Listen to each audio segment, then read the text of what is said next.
Hello, everyone, and welcome to What's Up Inland Empire. I'm Jessica Q. Today, I've got Carole Kelley from the Riverside Dickens Festival. And if you are from the Inland Empire, mostly from Riverside, you will definitely know about the Riverside Dickens Festival. It is a festival that's been going on for 30 years. Yes. We're heading into our 31st year, actually. 31st year. Yeah. And this is a free festival for the community. And you know what, Carole, go ahead and tell us who you are to the Riverside Dickens Festival. Well, I'm the newly elected president of the board, which is a undertaking for sure. I was the secretary before this and just social media head before that. So it's been a progress in my journey with the Riverside Dickens Festival. Wonderful. Well, congratulations. So this is your first year as president. Yes. Awesome. That's very exciting. So I'm sure you got a lot of work to do, right? You got a bunch of events coming up. So you guys actually have two different events, right? So there's one during the summertime that allows you guys to raise funding for the actual festival that usually happens in it's in February, right? Yes. So we have, as you said, we have two events, but sometimes we do throw more little fundraisers throughout the year. But our two main events are our festival, which is usually 2 days in the end of February, and then our ball, which it tends to move around as far as where it is in the year. But this year it's July 29th at the Riverside Municipal Auditorium. Okay, at the RMA. Yes. Nice. So right there on Mission Inn in downtown Riverside. What was that date again? July 29th. July 29th. Okay. Yes. And you said this is a ball. Yes. So let's talk about this ball. Oh my gosh, I'm so excited. So this year, so every year we do host a ball, and it's called the Pickwick Ball. Because Pickwick is our main Dickens character through our festival. He's an actual person that goes around interacting with people. So this year, our theme is A Midsummer Night's Dream Midsummer Ball. Okay. So we're throwing a Victorian fantasy ball.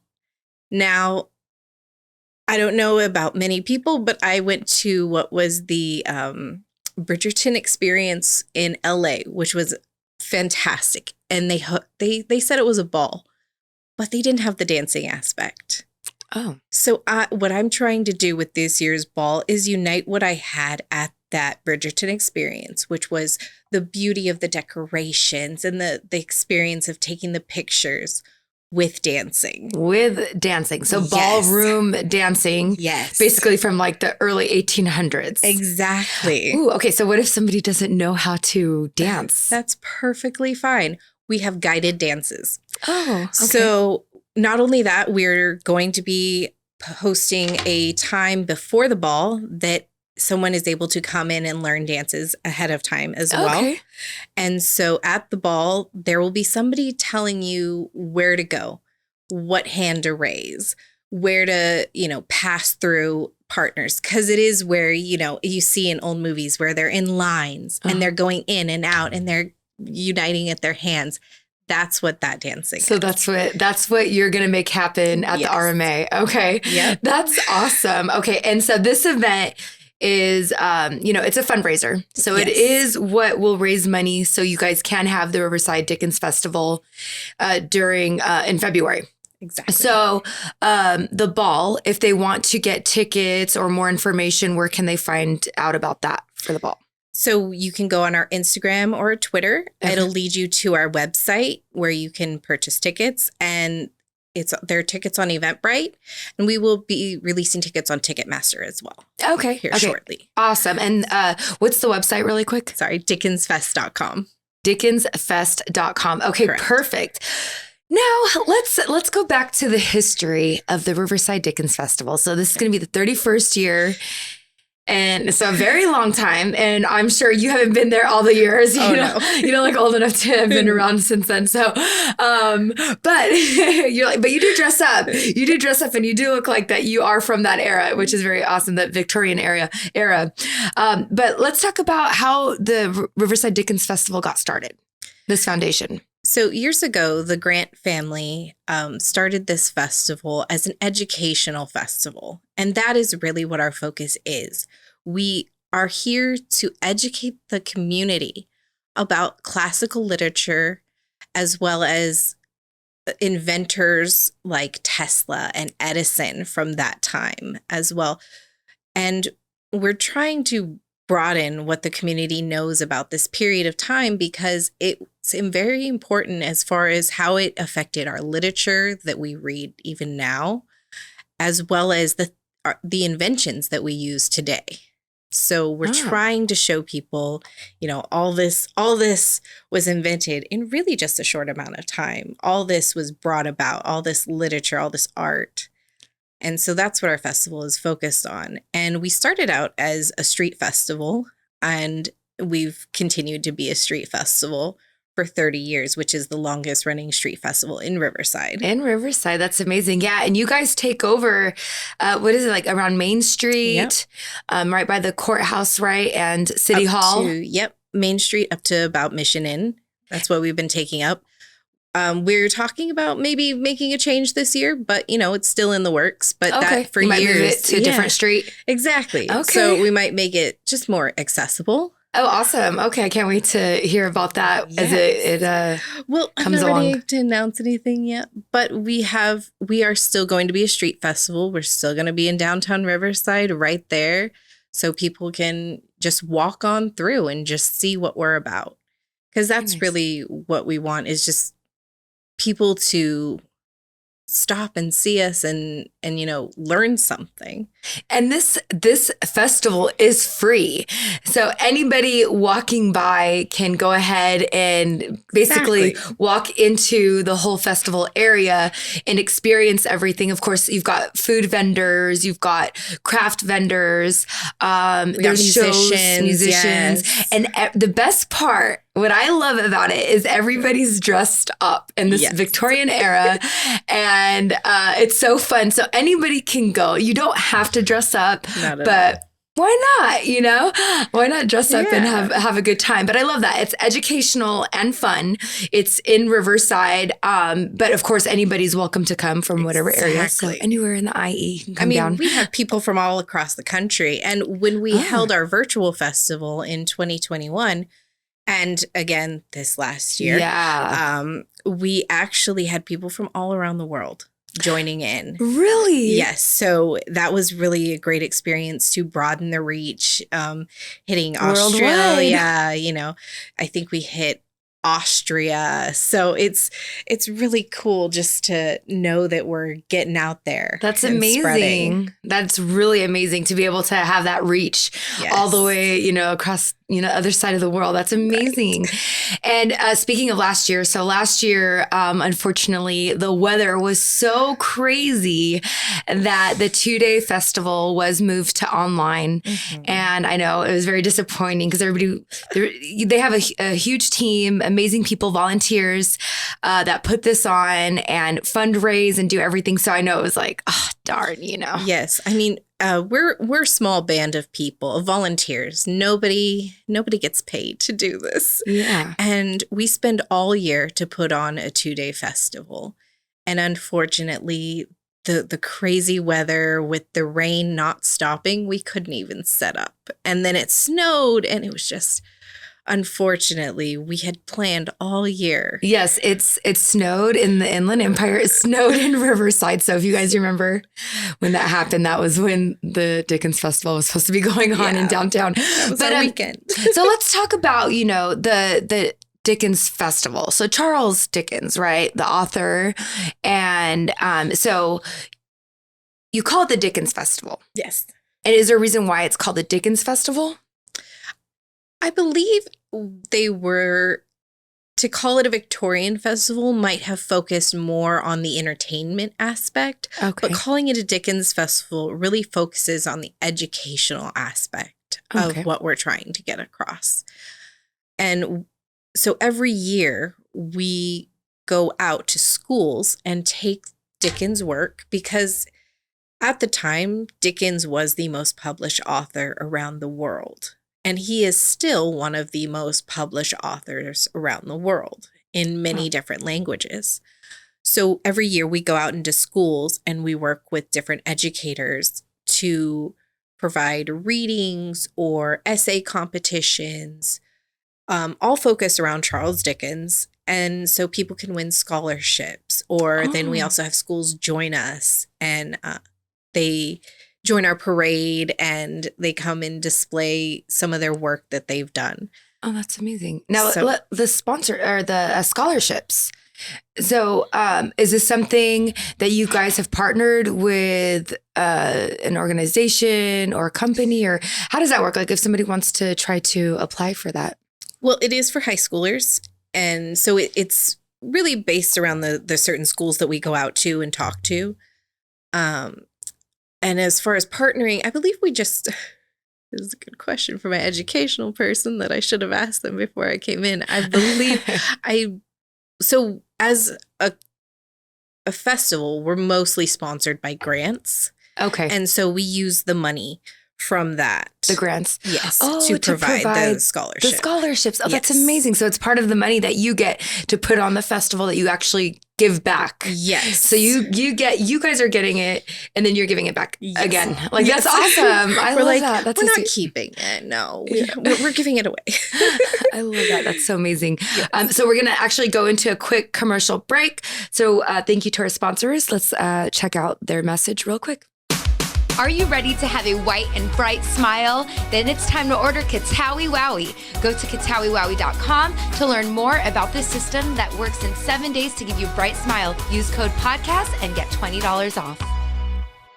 And we are back. Thank you to our sponsors. We're so excited to be here with Carole Kelley from Riverside Dickens Festival.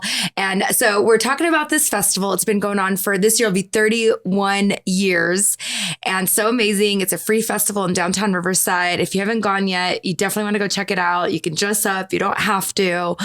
Is there anything that you want to tell our audience, anything exciting about the festival or, what they can look forward to when they go? I think what I really love about this festival is how knowledgeable every single person who is a participant in our festival is, whether they're portraying a certain person from history or whether they're educating people on a certain aspect of history. So this year we were going to have people who were doing blacksmithing. And we also have people who are like adventurers and they talk about, 1800s adventuring. Oh. Or we have the suffragettes that walk around and they talk about that time. And so that is what I really love about our festival. It's not just the costumes, even though that's like one of my favorite parts. It's really that we are focused on making sure that you're not just being entertained, but you're learning something. Right. I love it. Education and fun in one. Exactly. Which, I personally, I loved history as a kid. And when you have a bad history teacher, you don't get what you could. Yes, that is true. So I love that. Because history is exciting. It is. And it can be so entertaining. Yeah. The scandals throughout history are way better than anything they can put on TV. I love that. So, okay, what's your most favorite scandal from the Victorian era? Oh dear. Oh, this is. I should probably. Too many? Well, there are many, but I'm just. Uh-oh, is it really bad? It's okay. Victorian people were not as innocent as we think nowadays. That I think that's my favorite part is they were a lot. I'm trying to find the proper words to use. You can say it. This show is like, whatever, rated R. they were a lot kinkier. What was that? They were a lot kinkier. They were kinky. Yes. Oh, okay. Okay. We don't really highlight that, but it's my own little personal favorite aspect of history. Is like, well, let's talk about the costumes where like the breasts are just everywhere, right? Like, is that kind of part of it? Like very like seductive and sexy? Was that kind of a thing? So, well, not so much with Victorian history, actually. Okay. That's actually more Renaissance history, which I do Renaissance fairs as well. But Victorian history, they actually went more high-collared, more button-up. But with your ball gowns, you could be a little bit more free. You could show a little bit more up top. Cleavage. Yes. Okay. So that's the scandal of the, I love it, the era. But I mean, you had the corsets, which gave you that nice figure, and then the skirts. And so you just feel so elegant, no matter if you're dressed for the daytime or, for a ball. So that's what I really like about dressing up. You always look really nice. And so you dress up and you have to wear a corset, right? Yes, all day. Can you? Yeah. So how is that? Can you breathe in it? Yes. As long as it's done properly. I actually was a theater major in college. So lucky for me, I had a professor and a director who, for several shows that I was in of hers, made us wear corsets. Okay. And it wasn't just the showtime. You wore the corset during rehearsal. You wore it all the way until the very end, until you gave it back to the costumer, So wow. So you got used to it. Yeah, I got used to it. So I honestly, it depends on who you are. If you have a proper corset on, the way it helps with your back support and posture. Yeah, posture. It can be actually pretty comfortable. Nice. Well, it's kind of a thing now too, nowadays. Yeah. We've got Spanx and we've got the, what do they call them? Oh, the waist trainers. Yeah, waist trainers or the fajas. Yes. Right? So everybody's walking around like from the Victorian era again. Right. We're all repressed again. Jeez. I can't breathe. I can't wait to get home and breathe again. Exactly. Well, that's why they actually had fainting couches.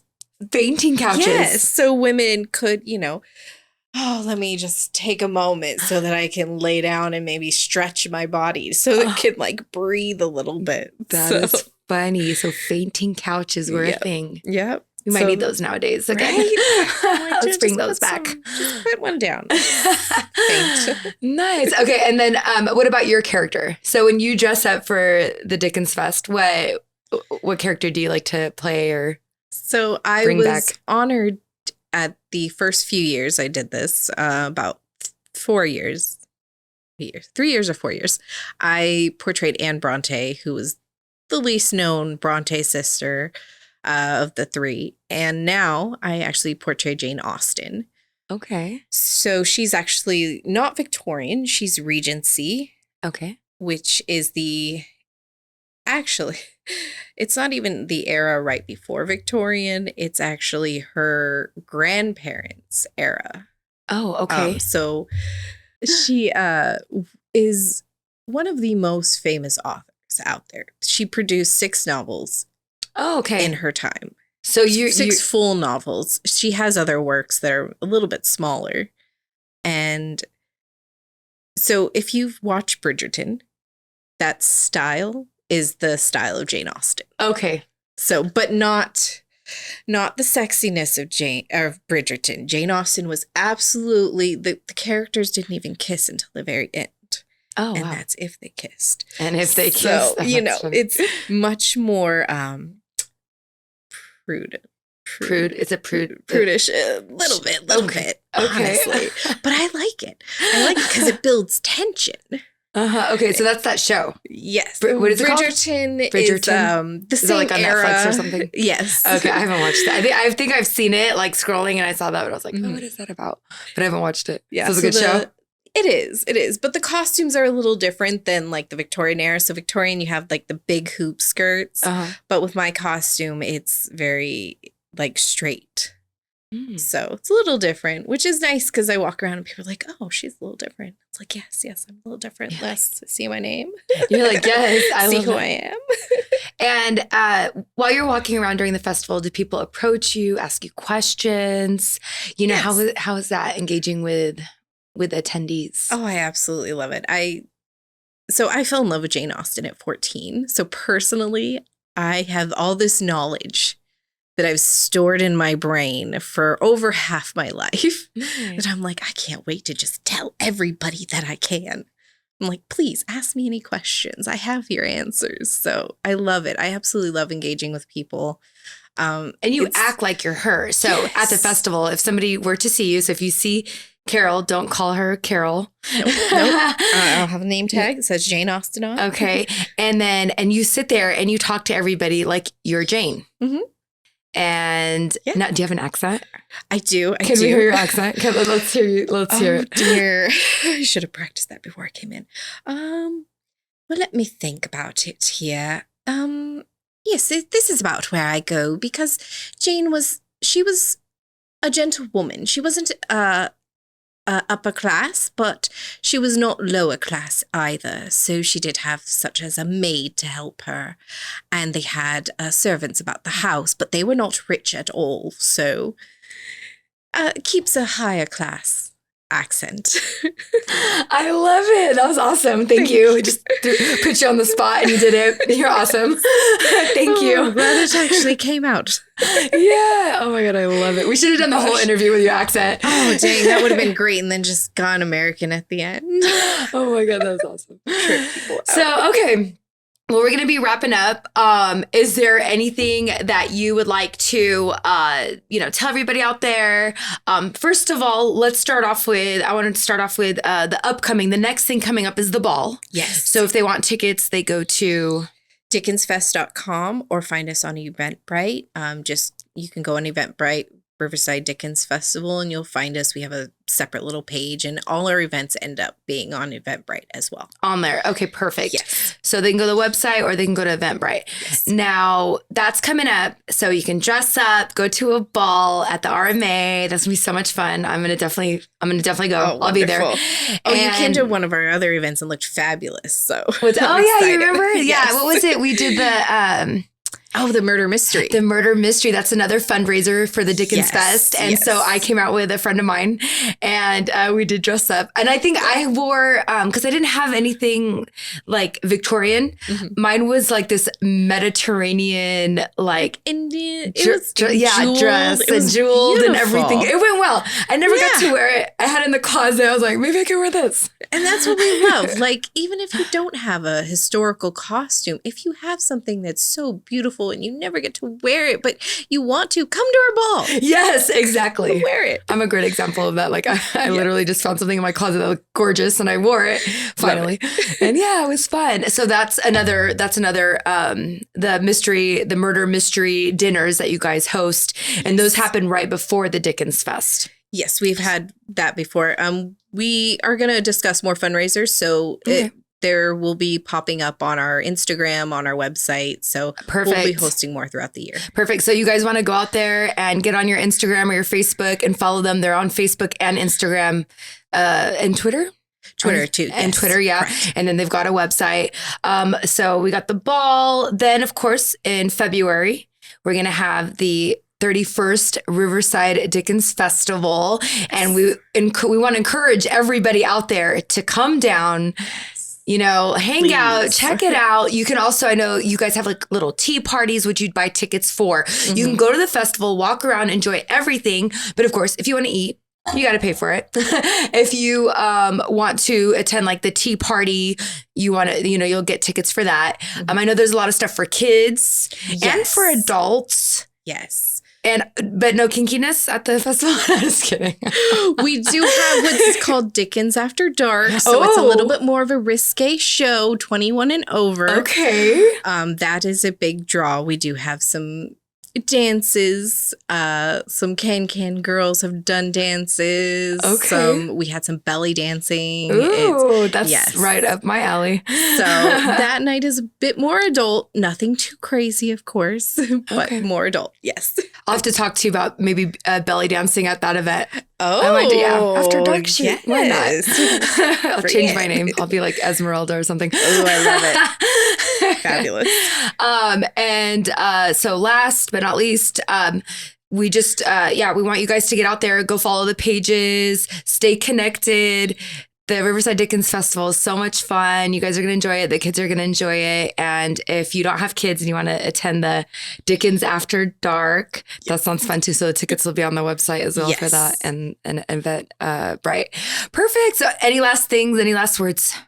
Just make sure to follow our social media. And as we get closer to events, we always send out a bunch of posts to advertising. So perfect. That way people can keep updated on what we're doing. What's going on and the different events. Awesome. And can you give everybody your Instagram handle real quick? Oh, yes. So it's Instagram, it's Dickens Fest. So Dickens pretty Fest. much anything you can search us on, we're Dickens Fest. Dickens Fest. Keep it Yes. simple. I love it. Yes. Well, thank you so much for coming out, Carole. And thank you so much for bringing out the accent too. Thank you. Thank you so much for having me today. Yeah, you got it. And thank you guys for tuning in. We will see you next week. Bye.